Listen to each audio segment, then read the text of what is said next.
Welcome back to Just Chattin', and this is the series of videos that we do on Thursday and Sunday evenings just for our own entertainment. So, you may have noticed from the way I am dressed that my local weather has just sort of dropped into late fall very, very suddenly. A few days ago, it was 80 degrees. I don't think it's going to get out of the 60s today. But the upside is that does let me go into the closet and haul out more of the Sandringham scarves. And, oh, by the way, the reason these are my Sandringham scarves is in tribute to the late Queen, who always wore scarves like this when she was trotting around the grounds of Sandringham and Balmoral, and I prefer Sandringham. And whenever I get to missing her a little much these days, I just go out and get myself a lovely wool plaid scarf and say, yeah, Lizzie, this one's for you. So, fortunately, the weather is conducive to wearing these. All right, I have a couple of topics I wanted to cover today. They are different, but there is a common thread. So, when we come back, we will get into it.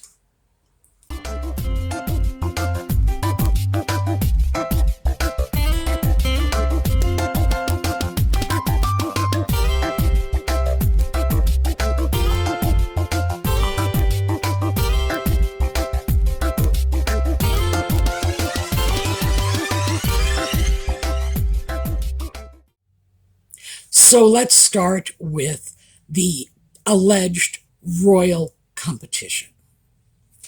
Now, from the time Nutmeg first emerged onto the public scene in connection with the British royal family, and frankly, that was the first time she emerged onto the public scene, because I really don't think that her pathetic little acting career was much of an emergence.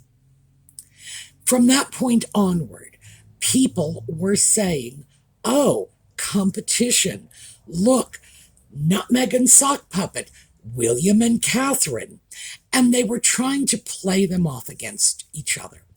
Now, a lot of that was just headline grabbing from the media. And for a very long time, I thought that whatever was left over was largely coming from the Sussex camp, the Sussex squad, their fans, their lackeys, their minions, their imps, whatever you want to call them.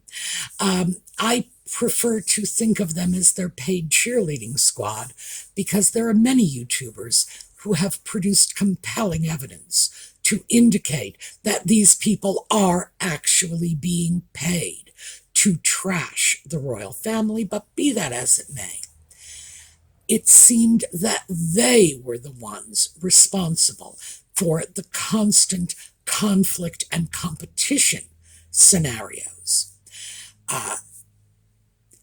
And to some extent, there is some legitimacy to this. Whenever you have brothers, sisters, anything in a family, there's always a little bit of competition.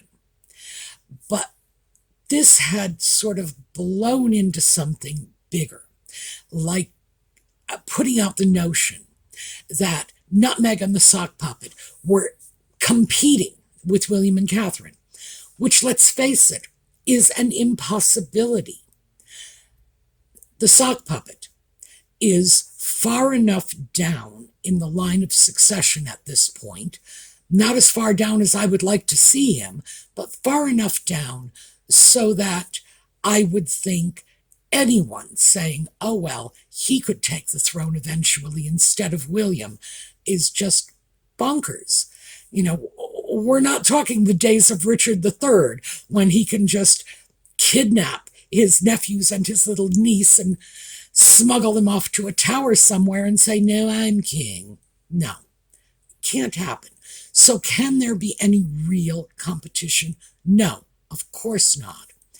Is there any real competition coming from the Cambridge side? Oh, and do forgive me. Eventually, I will wrap my head around the fact that they are now the Waleses, but that's just not how I think of them in my mind, because they were the Cambridges for so long.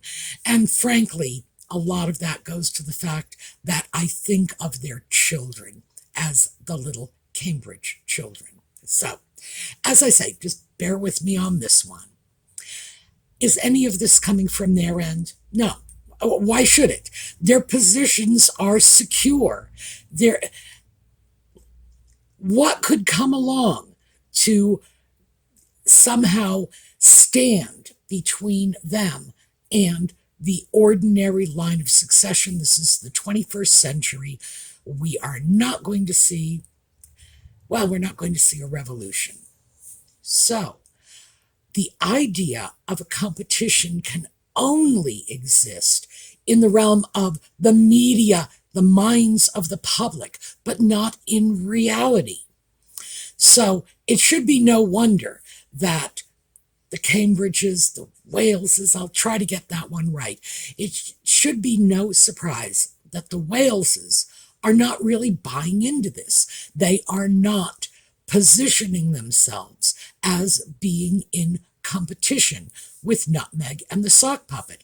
However, it's something that they really can't avoid being slapped with, because anything they do to improve their public image, if they change their style of dress, and I don't just mean Catherine, I mean William as well.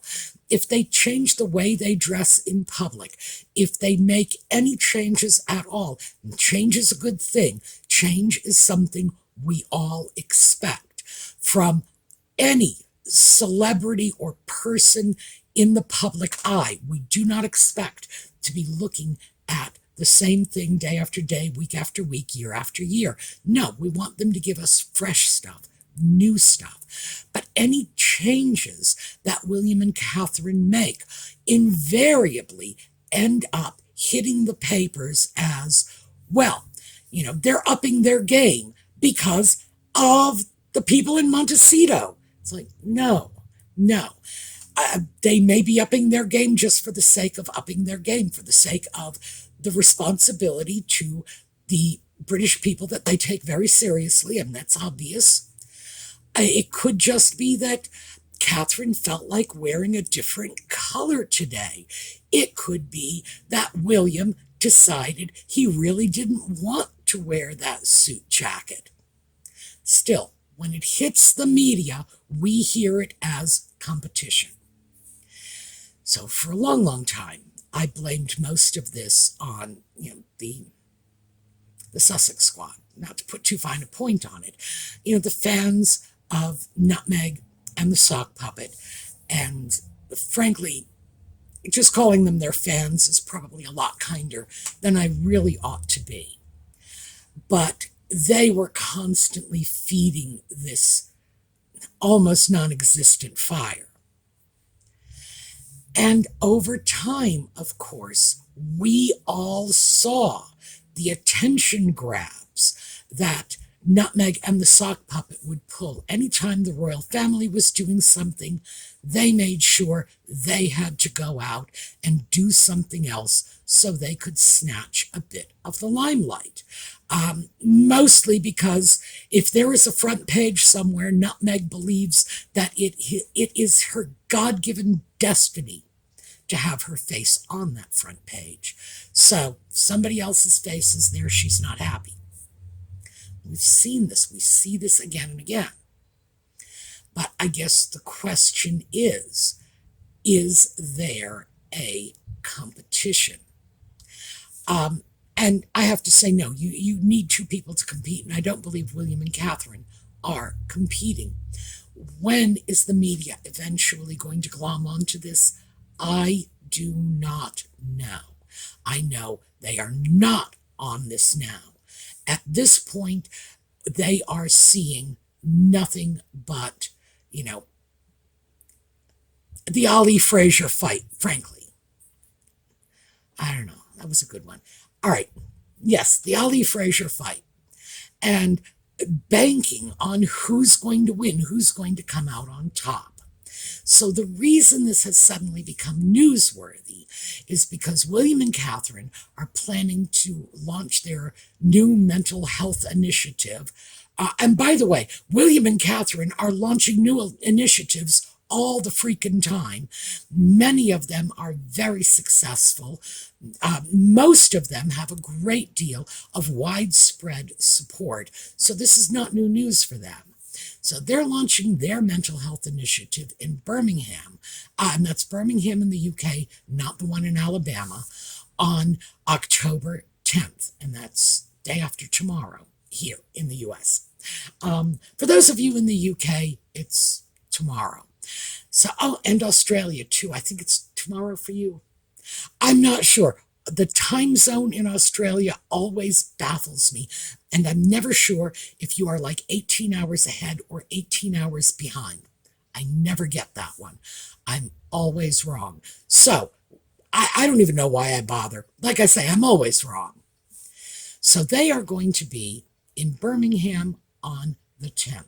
Meanwhile, Nutmeg and the Sock Puppet are going to be in New York with their new mental health initiative on the 10th. And I have to say, if there is a competition here, who's competing with whom? Well, obviously, Nutmeg and the Sock Puppet are hoping to reestablish themselves as charitable people.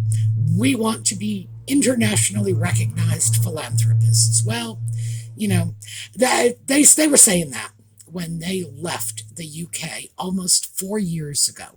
They were going to just devote themselves to philanthropy, and what have we seen of that? By the way, that's my segue into my next topic. So I'm going to back away from that a little and come back to that in a moment.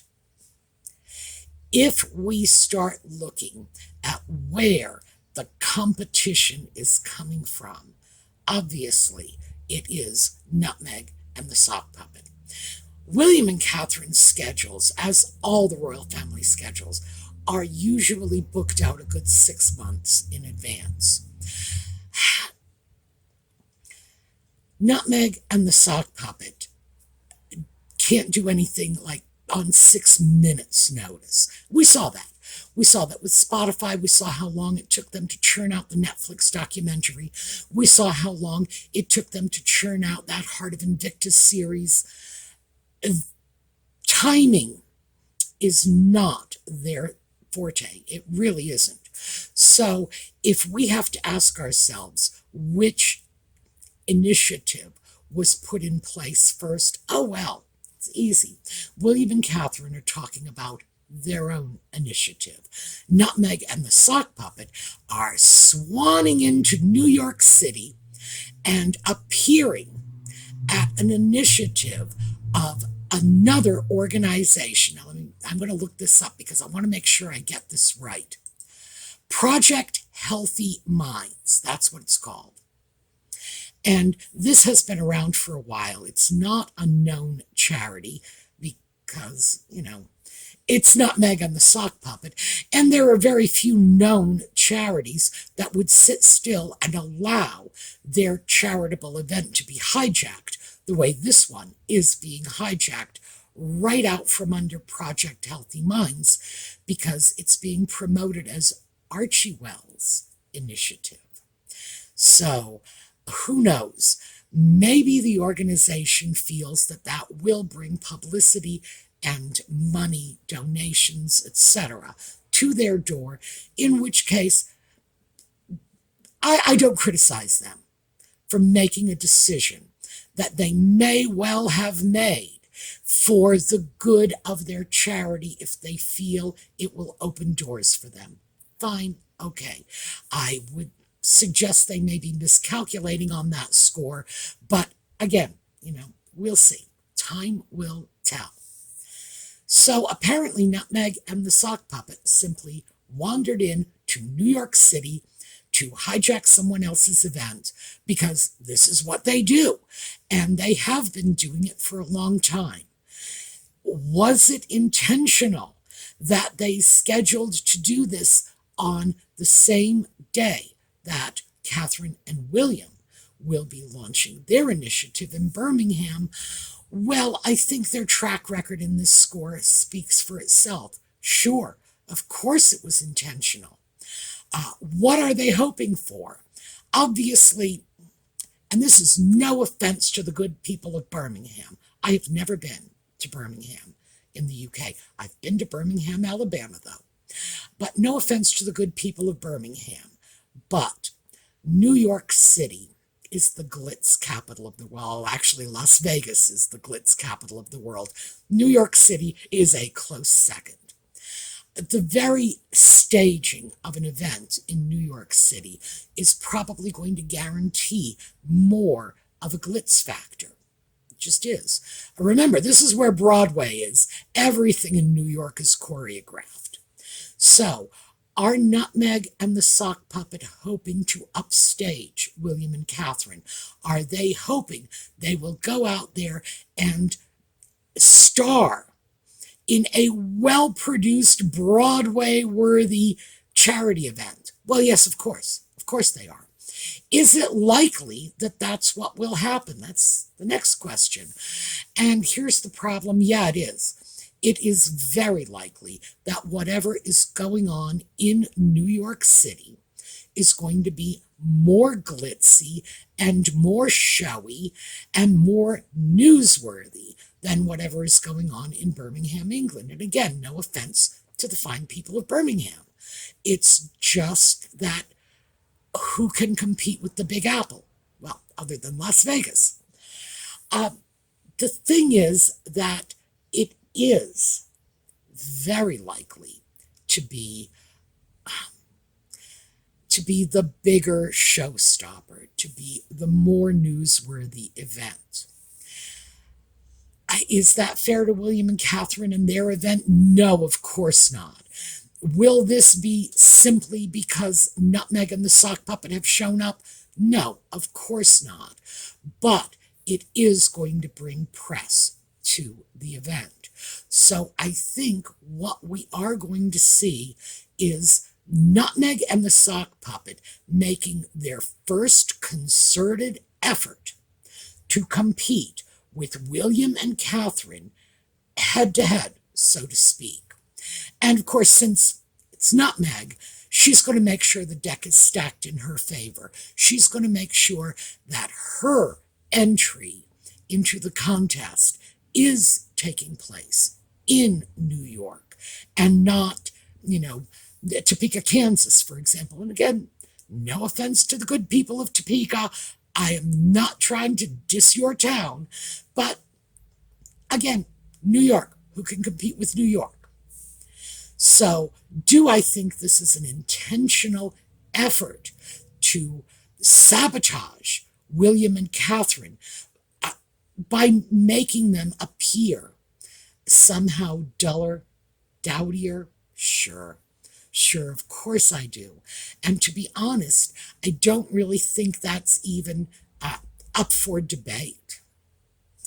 And now moving into the other topic. Apparently, Nutmeg and the Sock Puppet are hoping to reestablish their brand as philanthropists.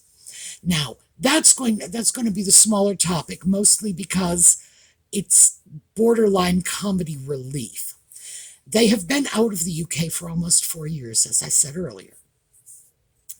And they came out saying, we are going to be preaching peace and love and humanity, and we're just going to take care of the poor and the sick and the huddled masses yearning to breathe free, etc. And for the Sock Puppet, yep, that's an American quote, so don't worry if you don't recognize it. Apparently, they have now decided that philanthropy is the way they want to go.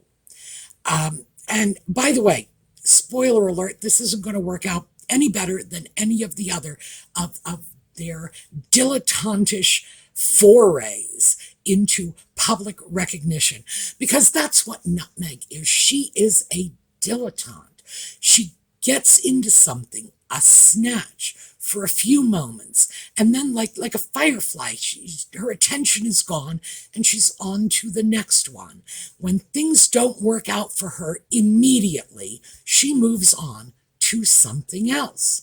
And we've seen this like forever. So the fact is, this is not going to be a success for her. She tried the royal family. Well, actually, she tried Hollywood. And eventually it occurred to her that her career was going nowhere. So she decides she needs to go marry a rich nobleman. She goes into the royal family. That wasn't going anywhere because she didn't want to play nice with them. She goes back to California because she wants to be an A-lister and hobnob with the stars. That's not going anywhere for her. She tried politics with her brief, abortive initial mission to New York City a couple years ago. Well, that didn't go anywhere. And now she's not getting Dianne Feinstein's Senate seat. So she's got to rebrand herself. And now it's going to be philanthropist. Now, that one I like, and the reason I like that is because the more attention they bring to their lack of philanthropy, the harder it's going to be for the U.S. government officials, and I'm talking about the Treasury Department in particular, the IRS, to ignore the blatant contradictions between their financial statements and their public claims. I want to see a full audit of their so-called charitable accounts, not just Archewell, but Harry's Travelist and the rest of it. I want to see everything thrown out to public scrutiny, because we all know there are some major disconnects between the information that is being released about these charitable concerns. And yeah, it sticks in my throat when I say that. We all know there's a disconnect between that and the statements that Nutmeg and the Sock Puppet are making, patting themselves on the back for their own charitable work. And I think somebody needs to set the record straight once and for all. And it is incumbent on the United States Internal Revenue Service to do this, and also to determine where they're supposed to be paying taxes. Is it the US? Is it the UK? And did they owe taxes going back to 2020? Who knows? But it is such a bizarre quagmire that it does need to get sorted. So that's what I would like to see. I would like to see an audit. So I do welcome this. We're going to go out in the world and be philanthropists. The simple truth is, if they give any money to anybody, I will be happy. Giving to charity is a good thing. Is this something Nutmeg and the Sock Puppet are doing? Absolutely not.